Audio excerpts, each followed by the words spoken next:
বাবুই পাখিরে ডাকি বলিছে চড়াই, কুঁড়ে ঘরে থেকে করো শিল্পের বড়াই। আমি থাকি মহা সুখে অট্টালিকা পরে, তুমি কত কষ্ট পাও রোদ বৃষ্টি ঝড়ে। বাবুই হাসিয়া কহে, সন্দেহ কি তাই, কষ্ট পাই তবু থাকি নিজের বাসায়।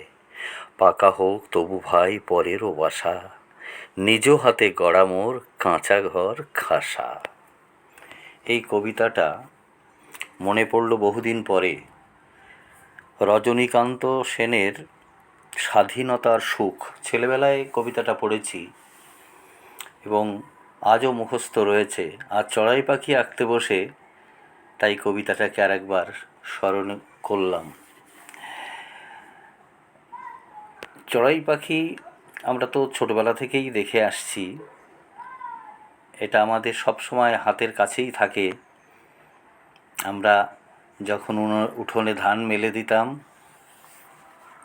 তখন ওরা আসতো ধান খেতে, এবং আমরা সেই চড়াই পাখি ঝুড়ি কল দিয়ে ঢেকে তাড়ানোর চেষ্টা করতাম। আজ আপনাদের সামনে সেই চড়াই পাখিরই ছবি আঁকলাম।